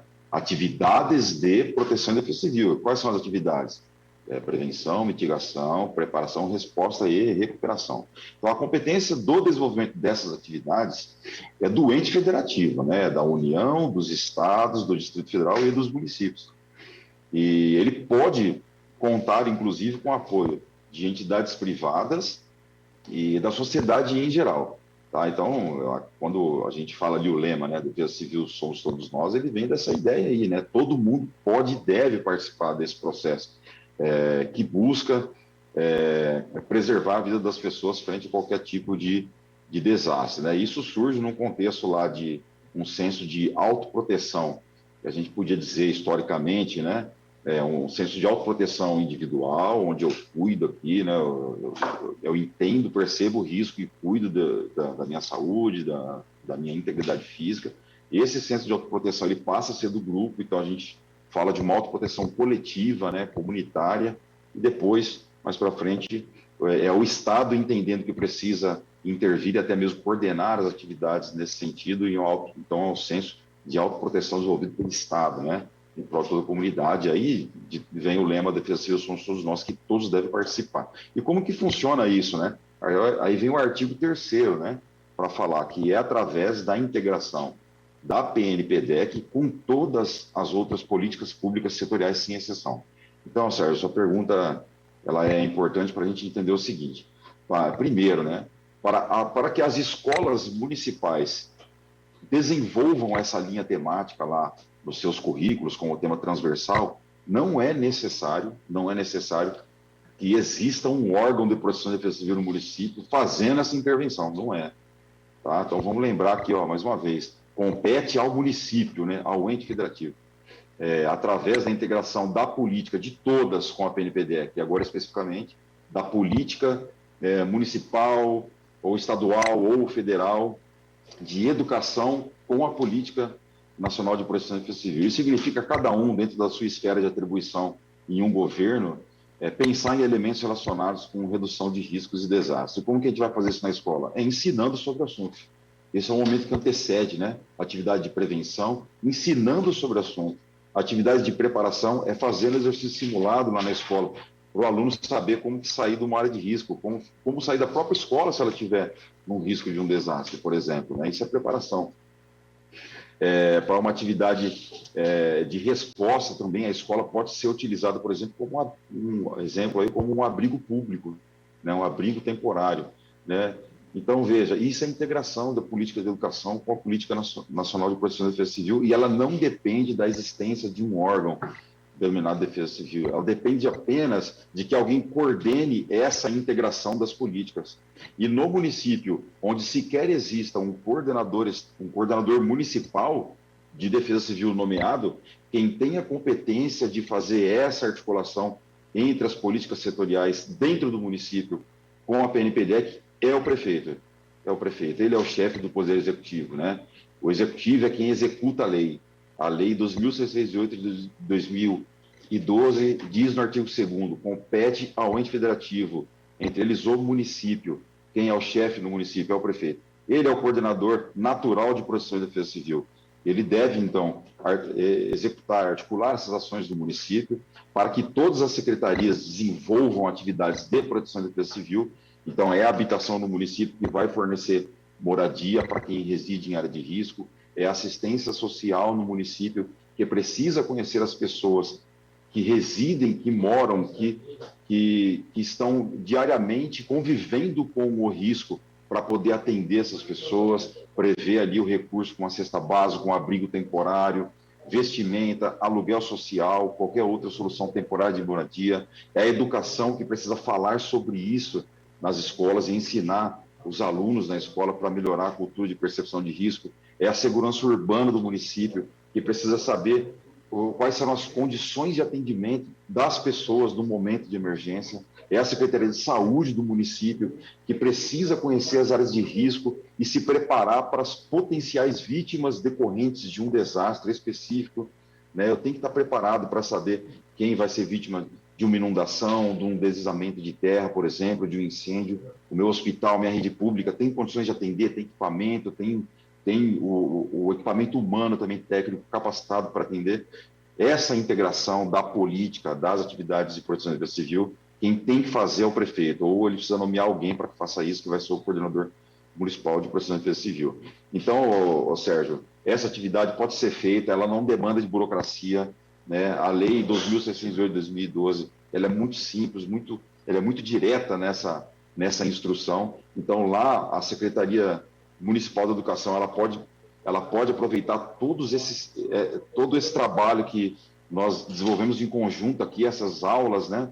As linhas temáticas de proteção e defesa civil, e aplicar como tema transversal lá no município, não demanda de mais nenhum tipo de burocracia. Assim como, se quiser avançar nesse sentido, o município pode sim se conveniar com a própria defesa civil do município, se lá tiver, e os agentes municipais de proteção e defesa civil auxiliarem a Secretaria da Educação nesse processo. Obrigado, tenente. Também o pessoal das diretorias regionais de ensino aqui da Secretaria de Educação também estão aptos, né, a fazer esse tipo de parceria também, né? Então, te agradece aí o Flávio, o tenente Lourençon, muito obrigado pela presença. Até o 6º seminário, né, no ano que vem, de forma presencial, assim esperamos, né? E agora, então, a gente vai convidar aqui para falar um pouco de como foram essas trilhas formativas, né? A Gisele Teles, que é formadora aqui da EFAP, né? E depois a gente vai conversar também com a Mariana, que é da nossa equipe lá de Geografia. Então, Gisele, muito obrigado pela presença aqui no nosso seminário. Sérgio. Muito obrigada. Bom dia, professores, né? Bom dia a todos que estão nos assistindo. E eu vou falar um pouquinho, então, qual que foi a participação da EFAP, né? A EFAP já agradece aqui o convite no seminário, muito obrigada. Né? Qual que foi a participação, então, da EFAP aí no programa Escola Mais Segura, né? Para isso, a gente tem um slide, que eu vou passar na tela para vocês. O tenente Lourençon comentou um pouquinho, né? Mas eu vou só relembrar que o programa Escola Mais Segura, ele foi desenvolvido aí em parceria, né? Tanto com a Secretaria de Segurança Pública, a Secretaria de Educação e depois a Defesa Civil, né? Também entrou. Da Secretaria da Educação, a SEDUC, a gente tem um órgão específico, né, que cuida de toda a formação continuada dos profissionais da educação, que é a EFAP, né, a Escola de Formação e Aperfeiçoamento dos Profissionais da Educação do Estado de São Paulo. E a EFAP, então, em conjunto, né, em parceria aí com a COPED, que é a Coordenadoria Pedagógica da SEDUC, ela contribuiu para a determinação aí das trilhas formativas, né? Quais os temas que a gente ia abordar no programa Escola Mais Segura em 2021. A EFAP, ela, como dá formação continuada, então, assim, toda a parte de ATPCs, trilhas formativas, cursos para os profissionais da educação é desenvolvido nesse órgão, né? E no caso do programa Escola Mais Segura, então, a gente contribuiu com a definição das temáticas, né? Foram várias temáticas bem diferentes, mas todas necessárias e elas se complementam, né? Junto então com a Coped, tá bom? No próximo slide, a gente tem todas essas trilhas que foram desenvolvidas ao longo de 2021, como o Flávio comentou pra gente, né? Então a gente teve as trilhas que foram destinadas aos profissionais da educação, os professores, mas também a gente teve as trilhas com os mesmos temas que foram trabalhadas com os estudantes diretamente, tá? Foram essas as temáticas, então, Sistema Nacional e Estadual de Proteção e Defesa Civil. Depois a gente trabalhou um pouquinho riscos de desastres no Brasil e no estado de São Paulo. Na terceira trilha, a gente trabalhou a percepção de riscos. Na quarta trilha, mudanças climáticas e desastres. Na quinta, comunidades resilientes, também o Tenente Lourenção trouxe um pouquinho, né, dessa importância. Na sexta trilha, drogas e violências. Na sétima, primeiros socorros. E na oitava, arboviroses e endemias. Todas essas, como vocês podem perceber, elas têm temáticas bem diferenciadas, né? Por isso que a gente contou aí com a parceria específica e especializada aí de cada instituto e cada órgão que contribuiu, né? Seja o Corpo de Bombeiros, o IPT, o IG, que hoje é o IPA, né? O Instituto Pasteur, enfim, vários outros parceiros contribuíram também na elaboração aí de todas essas formações, né? Todas essas em ERRD, como o Sérgio comentou com a gente, né? Educação para a Redução de Riscos e Desastres, que está lá naquela base aí da pirâmide que foi apresentada anteriormente. Queria só lembrar que, assim, como vocês podem perceber, foram várias temáticas, né? E a gente trabalhou de modo introdutório cada uma delas em 2021. E a ideia é que em 2022 a gente aprofunde cada uma dessas temáticas, né? Trazendo principalmente aí mais práticas, né? Das escolas, né? O que as escolas do estado de São Paulo vêm trabalhando com essas linhas, né? Para a gente conseguir mostrar e aprofundar aí cada temática. Eu vou deixar na tela para vocês aqui agora um QR Code com todas essas trilhas, né, com a playlist delas, se vocês quiserem baixar e acessar, né, vai ficar aí um pouquinho na tela. E aí eu vou passar já a palavra para a Mariana lá da Coped, que vai associar aí todas essas trilhas que eu falei para vocês agora, trazendo aí a parte do currículo, né, onde que a gente trouxe o currículo nessas trilhas. Mariana, é com você. Olá a todos, muito obrigada Gisele, muito obrigada Sérgio pelo convite. Como o Sérgio colocou, eu faço parte da equipe curricular de Geografia, trabalho junto com ele lá na Coped. E a ideia é falar bem rapidinho para vocês como todas essas trilhas, né, que a Gisele apontou, estão intimamente relacionadas com o currículo, né? Porque a verdade é que a educação em redução de riscos e desastres não é algo tangencial. É algo, de fato, transversal, ou seja, atravessa o currículo e pode e deve ser trabalhado por diferentes componentes curriculares ao longo de toda a escolarização dos nossos estudantes. Então, é interessante a gente perceber como essa temática aparece nesse documento, né, que é um orientador, é um direcionador dessa prática que a gente realiza em sala de aula. Se vocês puderem, por favor, mostrar o próximo slide, tem 3 pontos que eu acredito que são principais, assim, para a gente destacar. O primeiro deles é justamente que a educação em redução de riscos e desastres é um tema contemporâneo transversal. Sendo assim, ele vai aparecer de diferentes maneiras ao longo da escolarização desse estudante em diversas áreas do conhecimento. Mas ele também aparece de forma mais específica nas habilidades. Então, tem habilidades específicas de componentes curriculares como História e Ciências da Natureza, em que ele aparece explicitamente na habilidade, né? Às vezes de forma um pouco mais explícita, às vezes um pouco mais implícita, mas ele está ali presente e é previsto, então, que ele seja trabalhado pelo professor. E, além disso, né, o nosso currículo, ele também está aí, né, caminhando junto com os Objetivos de Desenvolvimento Sustentável da Agenda 2030, que traz, né, diversos objetivos para a gente poder direcionar ações diversas na rede. Ações diversas em vários lugares e na rede a gente também utiliza. Considerando esses que foram indicados ali no slide, né, a gente tem pelo menos 3 objetivos de desenvolvimento sustentáveis que estão absolutamente relacionados com a temática de educação e redução de riscos de desastres, né? O terceiro, que é, se vocês puderem colocar na tela para mim de novo, por favor, né? O terceiro, que é saúde e bem-estar, está muito relacionado, por exemplo, à trilha 7, que a Gisele comentou, né? que é de primeiros socorros, o ODS 11, que é Cidades e Comunidades Sustentáveis, que está muito relacionado ao que a gente trabalhou no programa na trilha 5, que foi de comunidades resilientes, e também o ODS 13, Ação contra a Mudança Global do Clima, que foi bastante trabalhado na trilha 4, que teve o tema de mudanças climáticas e desastres. Então, o que significa isso? Quando a gente vê como todos esses aspectos estão aparecendo, né, significa que essa é uma questão que vai surgir na rede em diversas possibilidades. Então, se vocês puderem colocar o próximo slide, a gente tem também, então, ações para além, né, dessa ação de formação que foi o próprio programa Escola Mais Segura em RRD. Então, esse tema aparece no currículo, aparece nos materiais de apoio que chegam na rede, tanto para os professores quanto para os estudantes. Aparece também em iniciativas locais, que é como a gente vai ver logo em seguida, né, uma prática inspiradora muito bacana.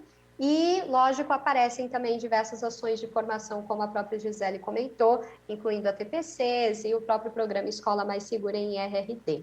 Então é isso, eu já passo a palavra. Muito obrigada. Obrigado, Mari. Dando continuidade, né, a mais um exemplo aí, mais uma boa prática, né, uma prática inspiradora aí das nossas escolas, né.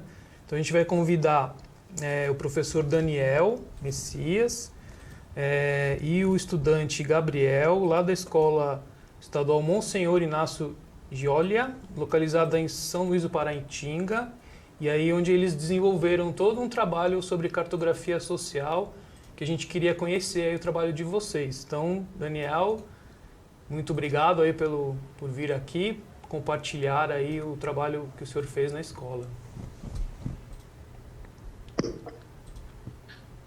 Sérgio, bom dia a todos. Para nós aqui da Escola Monsenhor Inácio Gioia, é uma alegria poder participar desse 5º Seminário Estadual de Educação para a Redução de Riscos e Desastres. Eu queria contextualizar um pouco como é que a nossa escola elaborou alguns projetos para tratar desse tema. Aqui em São Luís do Paraitinga, no ano de 2010, a cidade passou por um momento que deixou profundas marcas, que foi o transbordamento do Rio Paraitinga. O Rio Paraitinga corta aqui todo o centro histórico da nossa cidade, e ele teve uma elevação do seu nível 10, 12 metros acima do seu leito normal, e a nossa cidade foi extremamente impactada por esse transbordamento. Naquela altura, nós tivemos um importante envolvimento da comunidade, e até que a Defesa Civil, o Corpo de Bombeiros, a Polícia Militar iniciasse a sua atuação, foi a própria comunidade que fez todo o trabalho de resgate, com companhias de rafting tirando os moradores que estavam em áreas de risco. Algumas pessoas foram para a parte alta da casa, mas o Rio Paraitinga chegou até a casa e aí tiveram que ser tiradas às pressas. Então, na verdade, essa primeira iniciativa da comunidade fez com que São Luís do Paraitinga tivesse uma atuação importante, já pela própria ação da comunidade naquele momento. Depois disso, em 2015, a Raquel Treiber, do CEMADEM, veio até São Luís do Paraitinga e propôs a instalação de um programa, que é o programa CEMADEM Educação. Ela pediu a participação da escola, queria que a Escola Monsenhor fosse participante do projeto como uma escola, como um projeto piloto. Na verdade, tudo que ela previa usar no CEMADEM Educação, oficinas temáticas que pudessem envolver todos os alunos e toda a comunidade. No primeiro momento, ela fez isso com os alunos aqui da Escola Monsenhor. Na verdade, era São Luís do Paraitinga, Cunha e Ubatuba. As três escolas tinham algum tipo de vulnerabilidade e ela queria usar as oficinas na escola para ver a reação dos alunos, a participação da comunidade, o tipo de interação, para que isso fosse replicado como um programa da Secretaria Estadual da Educação. Na verdade, além um pouco da Secretaria Estadual, porque isso seria usado em todo o país, em todas as cidades que tivessem algum tipo de vulnerabilidade. Evidentemente que a escola prontamente aceitou, nós iniciamos o trabalho juntos. A parceria envolvia a Escola Inácio Joia, a Defesa Civil do município, o CEMADEM, a Unesp e, mais tarde, a Universidade de Taubaté também se incorporou ao projeto. Então, na verdade, são muitos parceiros, importantes parceiros, e nossos alunos começaram a fazer essas oficinas, e eles foram testando o alcance delas, e principalmente a capacidade que se tinha de divulgar os resultados dela, de levar as informações que nós tínhamos até toda a comunidade. A nossa escola, ela atende todos os alunos do ensino médio do município, ela é a única escola de ensino médio do município, portanto, os alunos tanto da zona rural quanto da zona urbana, e nós temos aqui também essa peculiaridade, quase metade da população está na zona urbana e a outra metade está na zona rural. Então, era possível atingir todos esses alunos através desse projeto. No slide 1, nós registramos aí a nossa participação no Palácio dos Bandeirantes, em 2016, no primeiro seminário estadual de educação para redução de riscos de desastres. Naquele momento, nós levávamos para lá essa experiência que estava instalada junto com o CEMADEM, os primeiros resultados que essa parceria encontrava. No segundo slide, nós temos aí uma apresentação que mostra quando nossos alunos foram replicar uma oficina que nós tivemos aqui na escola do município. Então, a nossa escola já começava naquele momento a ser a disseminadora dessa prática, dessas ideias. Então, os alunos participaram de uma oficina e eles foram até a escola municipal para fazer lá o que a Unesp e o CEMADEM tinham feito aqui, para que a gente também detectasse pela cartografia social quais eram as áreas de vulnerabilidade da escola e as áreas de vulnerabilidade do município. O mesmo projeto que foi feito aqui, os alunos do ensino médio foram fazer lá. Então, está aqui do meu lado o Gabriel Pinho, ele estava nesta oficina na escola municipal quando os alunos do ensino médio estiveram lá. E agora, recentemente, ele participou de uma outra oficina, agora como aluno do segundo ano do ensino médio. Então, porque ele estava presente nos dois momentos, eu vou dar a ele a palavra para que ele fale um pouquinho dessa experiência que ele teve, dessas duas oficinas que ele participou. Gabriel. Bom dia. Como o professor acabou de dizer, eu participei das duas oficinas do CEMADEM. E, bom, na primeira eu estava no quinto ano do ensino fundamental e foi bem importante para a gente na época, porque a gente teve uma iniciação, né, sobre São Luís em si, o porquê que tinha acontecido a enchente de 2010 e se acontecesse outro desastre, o que a gente poderia fazer, né, para onde a gente poderia escapar, né, e como prevenir novos desastres. No segundo ano do ensino médio, né, que foi esse ano, eu participei da outra oficina que teve, a última, aqui na escola, e foi mais um aprofundamento do que aconteceu no quinto ano. Então, a gente já sabe o que aconteceu em 2010 e tudo mais, então foi bem mais fácil, mas foi bem importante, principalmente para nós jovens, né, para a gente entender o porquê São Luís tem risco de enchente, de desastre acontecer, e prevenção, por onde sair, por exemplo, no meio de um desastre. Então foi tudo bem importante, ambas as oficinas foram bem importantes para nós, aqui de São Luís do Paraitinga. Então, como o Gabriel disse, é uma disseminação da ideia, né? O aluno, ele passa a ser o disseminador da informação.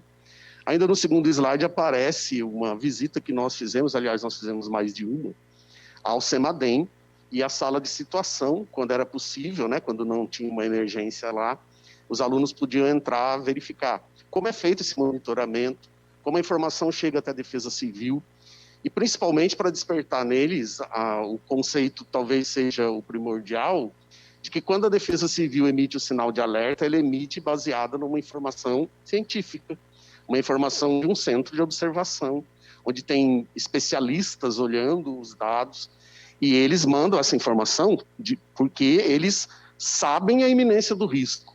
A Defesa Civil recebe essa informação e faz chegar à população, para que a gente tenha exata noção de que aquela informação ela é precisa, segura e importante.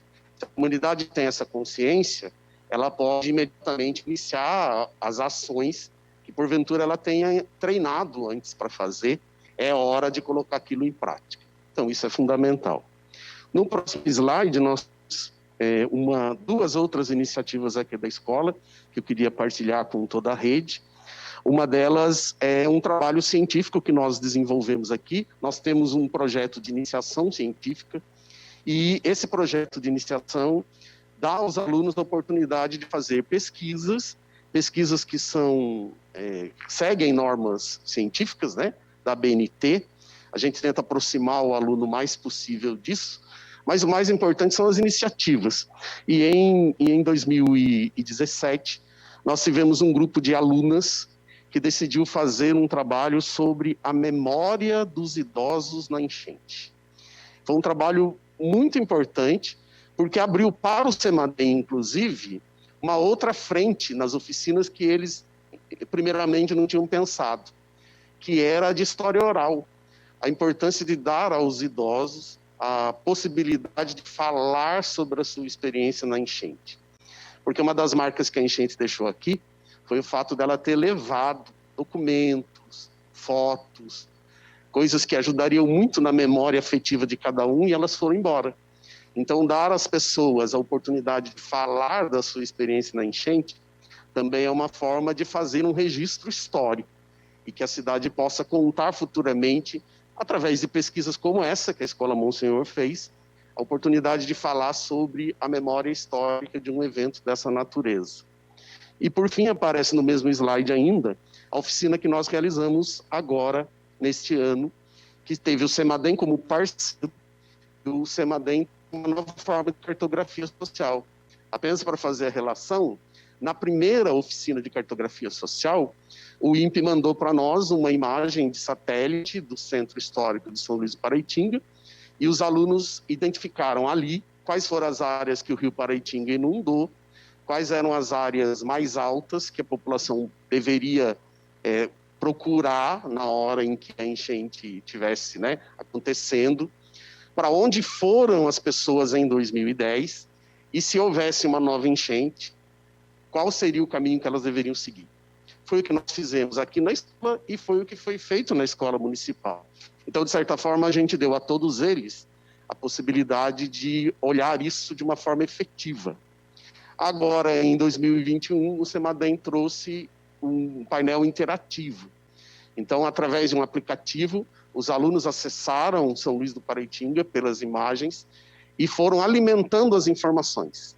A ideia de fazer a comunidade alimentar a informação vai fazendo dela participante ativa e, de certa forma, comprometida com a informação que ela passa. Ela passa a olhar aquilo com um olhar de muito mais cuidado, né? Assim, eu estou informando para alguém que vai acessar esta página a área em São Luís do Paraitinga que tem risco, qual é a área de São Luís do Paraitinga que a gente pode usar para sair numa emergência. Isso tudo contribui muito.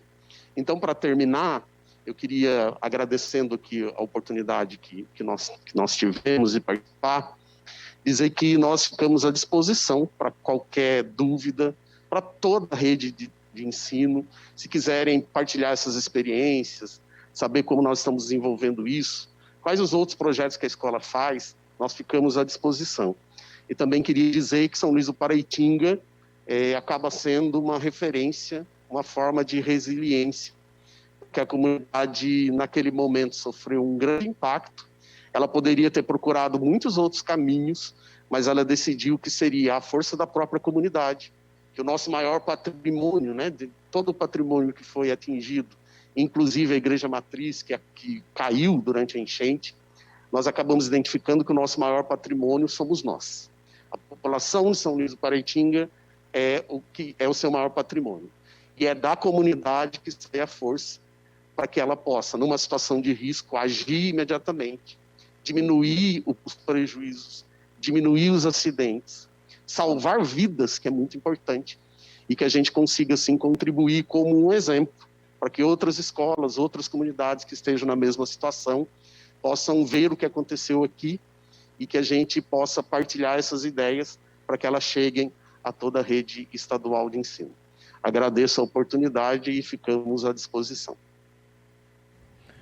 Professor, nós que agradecemos aqui essa explanação, né, de todo o trabalho que é realizado aí na escola. Então, parabéns aí à iniciativa.